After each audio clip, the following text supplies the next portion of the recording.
Hello dear friends, আমি doctor Payel নিয়ে চলে এসেছি তোমাদের জন্য হেলদি টিপস অ্যান্ড ট্রিক্স। আজকে থাকছে আমাদের নতুন টপিক এইচএমপি ভাইরাস। এই ভাইরাসটা অনেকটা ইনফ্লুয়েঞ্জা ভাইরাসের মতো। ইনফ্লুয়েঞ্জা ভাইরাসের যেমন সিমটমগুলো থাকে, এই ভাইরাসের ক্ষেত্রেও আমরা সেমই দেখতে পাবো। এই ভাইরাস মেনলি এফেক্ট করছে আপার রেসপিরেটরি ট্র্যাক্টের উপরে, লাংসের উপরে মেনলি এফেক্ট করছে। এছাড়া এটা কাদের উপর বেশি হচ্ছে?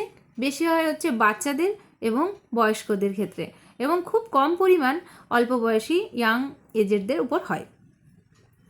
এছাড়া এটা একটা এমন একটা ভাইরাস যেটা নতুন এখন এসছে এমনটা নয়, এর আগে অলরেডি একবার দুবার এফেক্ট করে গেছে, 2003 সাল, 2010 সাল বা 12 সাল এরকম সময়।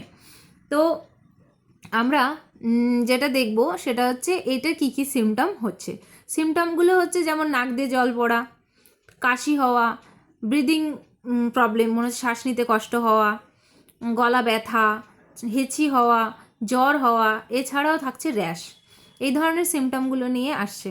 তো অবশ্যই যখন এই ধরনের সিমটমগুলো দেখতে পাবো, সচেতনতা অবলম্বন করব এবং আমরা প্যানিক মোটেই করব না।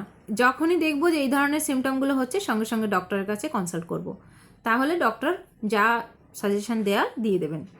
এর থেকে আমরা কিভাবে নিজেকে প্রোটেক্ট করব?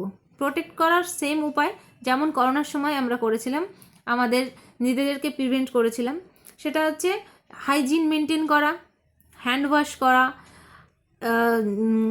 নাক বন্ধ করে রাখা, যেমন মাস্ক ইউজ করা, নাক মুখ দিয়ে যাতে ভাইরাস এফেক্ট না করতে পারে মাস্ক ইউজ করা, বা এই যারা এরকম কন্টামিনেটেড যারা আছে, ঠান্ডা সর্দি কাশি যাদের লেগেছে, তাদের হেঁচি কাশি এগুলো থেকে দূরে থাকা।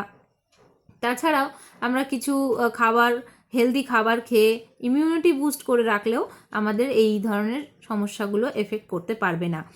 নানা ধরনের ভিটামিন সি যুক্ত খাবার, ফল, সবজি, এই ধরনের জিনিসগুলো যদি আমরা খাই এবং ইমিউনিটি বুস্ট করে রাখি, আমাদের ইমিউনিটি পাওয়ার যদি ভালো থাকে, তাহলে কখনোই ভাইরাস অ্যাটাক করতে পারবে না।